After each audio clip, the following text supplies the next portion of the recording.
The last prophet in the world, last prophet in the world, last prophet in the world to show how to be closer to Allah. He is Muhammad sallallahu alaihi wasallam.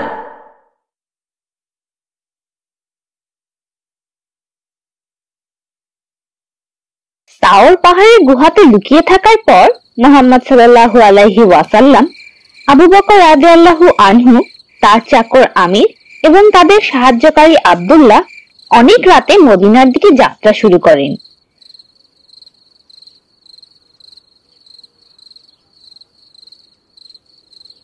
প্রথমে তারা দক্ষিণ দিকে যেতে থাকেন, তারপর তারা পশ্চিম দিকে লোহিত সাগরের পথে যেতে থাকেন, কিন্তু লোহিত সাগরে পৌঁছাবার আগেই তারা উত্তর দিকে মদিনার পথে তাদের যাত্রা শুরু করেন। এক রাত ও পরের দিন অর্ধেক সময় চলার পর তারা সবাই খুব ক্লান্ত হয়ে যান এবং একটু বিশ্রাম নেন। মুহাম্মদ সাল্লাল্লাহু আলাইহি ওয়াসাল্লাম একটি বড় পাথরের পাশে বিশ্রাম নেন এবং সেখানে তিনি একটু ঘুমোতে চেয়েছিলেন। এর মাঝে আবু বকর রাদিয়াল্লাহু আনহু সেই এলাকার লোকদের কাছ থেকে কিছু দুধ আনেন, যারা তাদের ভেড়ার দেখাশোনা করছিল। এরপর তাদের বিশ্রাম নেওয়া শেষ হয় এবং তারা তাজা দুধ পান করে আবার যাত্রা শুরু করে। সম্ভবত দ্বিতীয় বা তৃতীয় দিনে তারা মক্কা থেকে 130 কিলোমিটার দূরে অবস্থিত কাদিজ শহরে পৌঁছান।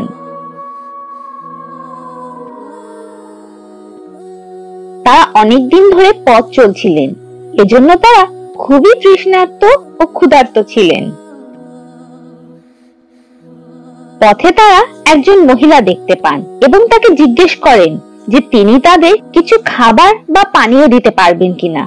সেই মহিলা খুব দুঃখিত হন এবং বলেন যে তার কাছে কোনো খাবার নেই। তখন তার কাছে শুধুমাত্র একটি ছোট্ট ছাগল ছিল, কিন্তু ছাগলটি এত দুর্বল ছিল যে এটি কোনো দুধ দিতে পারত না। তখন নবী সেই মহিলার কাছে তার ছাগলটির দুধ দোয়ানোর জন্য অনুমতি চাইলেন এবং যখন তিনি দুধ দোয়াতে শুরু করলেন, অভাবনীয়ভাবে ছোট্ট দুর্বল ছাগলটি অনেক দুধ দিতে শুরু করলো। নবী দুধ দিয়ে একটি বড় পাত্র পূর্ণ করলেন। প্রথমে তিনি সেই মহিলাকে দুধ পান করতে দিলেন, তারপরে অন্য সবাই দুধ পান করলো এবং তাদের পেট ভরে গেল। যখন সকল দুধ শেষ হয়ে গেল, তখন নবী আবার ছাগলের দুধ দোয়ালেন এবং মহিলার জন্য দুধের বাটি পূর্ণ করলেন। এরপর সেই মহিলার স্বামী বাড়িতে আসে এবং সে দুধের বাটিটি পূর্ণ দেখে অনেক অবাক হয়। সেই লোক যখন তার স্ত্রীর কাছে সকল ঘটনা শুনে, তখনই লোকটি বুঝতে পারে যে এই লোকটি হচ্ছেন মুহাম্মদ সাল্লাল্লাহু আলাইহি ওয়াসাল্লাম, যিনি একজন সত্য নবী।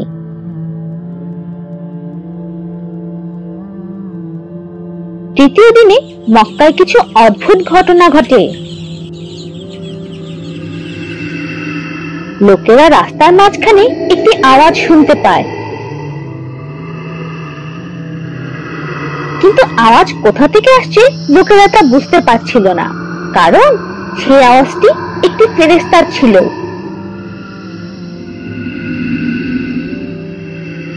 সেই ফেরেশতা মক্কার লোকেদের কাছে নবীর পালানোর গল্প বলেন। ফেরেশতার আওয়াজ এটিও বলে যে মক্কার লোকেরা তাদের সুযোগ ও ভাগ্যকে কিভাবে হারিয়েছে।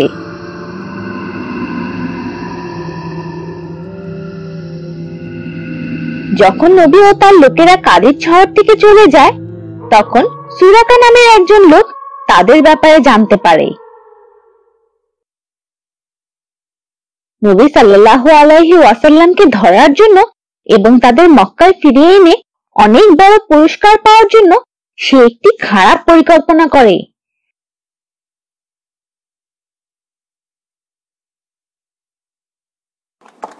পরিকল্পনা অনুসারে সুরাকা তার সব অস্ত্র এবং ঘোড়া নিয়ে তাদের ধরতে যায়,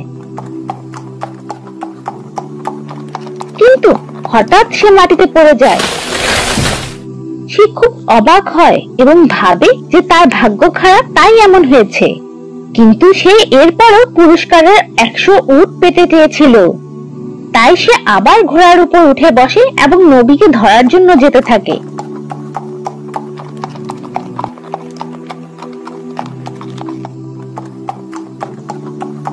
যখন সে নবীর খুব কাছাকাছি পৌঁছায়, তখন সে দেখতে পায় যে নবী কুরআন তেলাওয়াত করছেন এবং কোনো ভয় ছাড়াই হাঁটছেন। এমনকি নবী পেছনে ফিরেও তাকালেন না। কিন্তু আবু বকর রাদিয়াল্লাহু আনহু খুব ভয় পেয়ে পেছনে তাকালেন। ঠিক সেই সময়ে হঠাৎ ঘোড়ার পা বালিতে ঢুকে যায় এবং সুরাকা মাটিতে পড়ে যায়।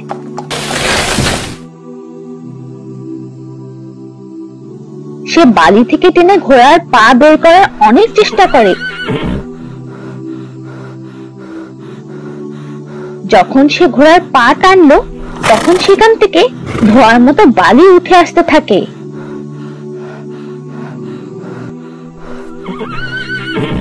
সাথে সাথে সে বুঝতে পারে যে ভয়ঙ্কর কিছু ঘটছে। অবশেষে সে বুঝতে পারে যে নবীকে ধরা সম্ভব নয়। তাই সে আশা ছেড়ে দেয় এবং নবী ও তার লোকদের কিছু খাবার দিয়ে সাহায্য করতে চায়। কিন্তু নবী তার সাহায্য গ্রহণ করেননি এবং অন্য লোকদের কাছে তাদের ব্যাপারে না বলার জন্য সুরাকাকে অনুরোধ করেন। সুরাকা নবীর অনুরোধ রেখেছিল এবং নবী সাল্লাল্লাহু আলাইহি ওয়াসাল্লামের ব্যাপারে কাউকে কিছু বলেনি। সেই পথে 70 থেকে 80 জন লোকের একটি দল এবং তাদের নেতা বুইরার সাথে নবীর দেখা হয়। নবী সাল্লাল্লাহু আলাইহি ওয়াসাল্লামকে দেখে তারা সবাই ইসলাম গ্রহণ করেন এবং সন্ধ্যার নামাজ একসাথে পড়েন। বুইদার এবং তার লোকেরা চলে যায়, কিন্তু বদর যুদ্ধের পর তিনি ও তার লোকেরা মদিনায় ফিরে আসেন অন্য মুসলমানদের সাথে যোগ দেওয়ার জন্য।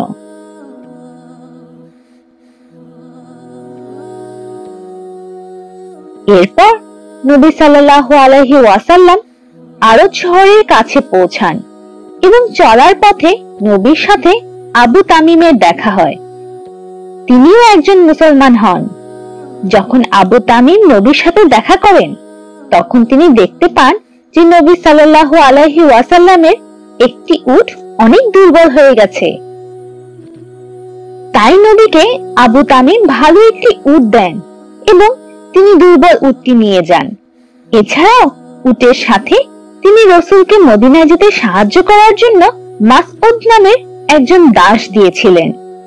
নবী যখন রেম উপত্যকায় পৌঁছান, তখন তিনি জুবাইর রাদিয়াল্লাহু আনহু এবং কয়েকজন মুসলমানদের দেখতে পান, যারা সিরিয়া থেকে একটি ব্যবসার কাজ করে ফিরে আসছিল।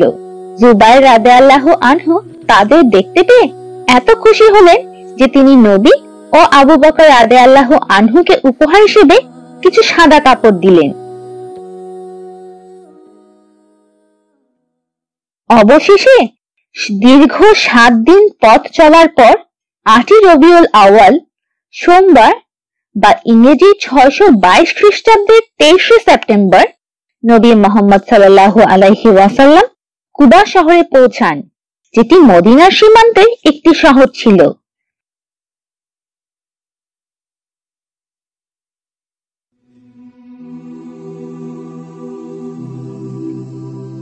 মদিনা ও পার্শ্ববর্তী এলাকার মুসলমানেরা আগ্রহের সাথে মুহাম্মদ সাল্লাল্লাহু আলাইহি ওয়াসাল্লামের জন্য অপেক্ষা করছিল। প্রতিদিন তারা খোলা পাহাড়ি এলাকায় গিয়ে দুপুর পর্যন্ত মুহাম্মদ সাল্লাল্লাহু আলাইহি ওয়াসাল্লামের জন্য অপেক্ষা করত।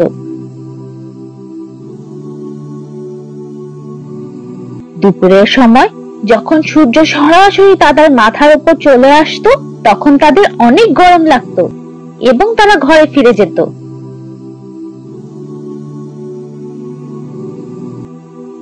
নবী সাল্লাল্লাহু আলাইহি ওয়াসাল্লামের জন্য একদিন অনেক সময় অপেক্ষা করার পর লোকেরা আবার তাদের ঘরে ফিরে যায়। তখন একজন ইহুদি পাহাড়ের উপর উঠে এবং হঠাৎ একটু দূরে সে দেখতে পায় যে সাদা কাপড় পরা কিছু লোক মদিনার দিকে আসছে।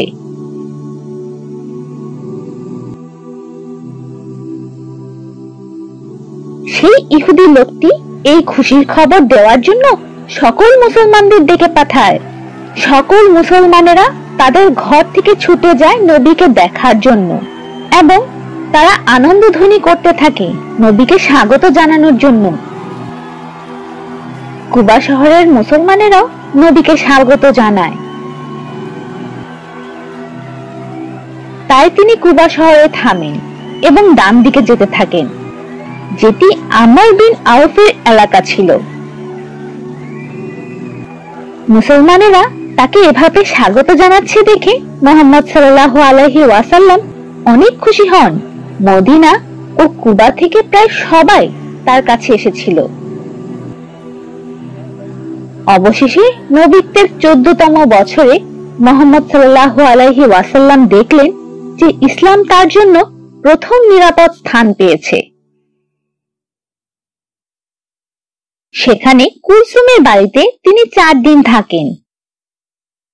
এই সময় আলী রাদিয়াল্লাহু আনহু মক্কা থেকে কুবাতে এসে পৌঁছান মুহাম্মদ সাল্লাল্লাহু আলাইহি ওয়াসাল্লামের সাথে দেখা করতে। সেই সময় নবী সাল্লাল্লাহু আলাইহি ওয়াসাল্লাম কুবাতে ইসলামের প্রথম মসজিদ শুরু করেন এবং মুসলমানদের সাথে সেখানে নামাজ পড়েন। সেই মসজিদকে আমরা মসজিদ কুবা নামে চিনি। পঞ্চম দিন, যেটি শুক্রবার ছিল, সেদিন মদিনা থেকে অনেক লোক এসে মুহাম্মদ সাল্লাল্লাহু আলাইহি ওয়াসাল্লামকে তাদের শহর মদিনাতে যেতে অনুরোধ করে।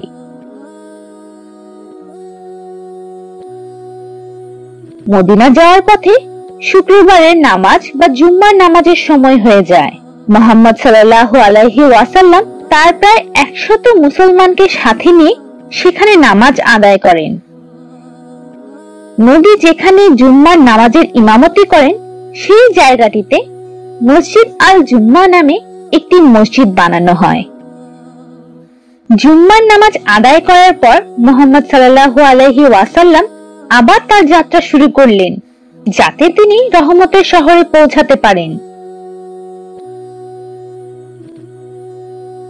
তখন মদিনা শহরকে ইথরিব বলে ডাকা হতো। তবে নবী সাল্লাল্লাহু আলাইহি ওয়াসাল্লাম শহরে পৌঁছানোর পর শহরটিকে মদিনাতুর রাসূল বলা হতো, যার অর্থ রাসূলের শহর।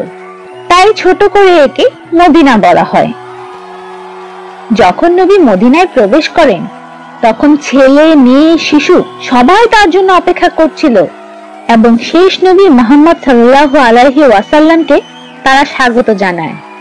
নবী প্রবেশ করার সাথে সাথে তারা তাকে সুন্দর গান গেয়ে স্বাগত জানায় এবং এমনকি এখনো সারা বিশ্বের মুসলমানেরা সেই দিনের কথা মনে করে একই গান গায়।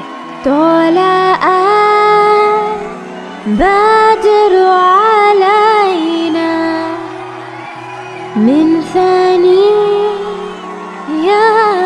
الوداع وجب الشكر علينا نادى لله داع طلع بدر علينا من ثنيات الوداع وجب الشكر علينا نادى لله داع طلع بدر علينا من ثنيات الوداع وجب الشكر علينا نادى لله داع طلع البدر علينا من ثنيات الوداع وجب الشكر علينا نادى لله. Have you ever wanted to make a big difference to help children all over the world? We provide everything we create for free and are committed to keeping it that way for millions of Muslims and non-Muslims all over the world. 100% of our operations are crowdfunded from our generous audience. We want to continue our dawah mission, and we can do so with your help. All donations are tax deductible and Sadaqah Zariyah, which continues to benefit you when you pass away from this world. May Allah subhanahu wa ta'ala accept your generosity, and may Allah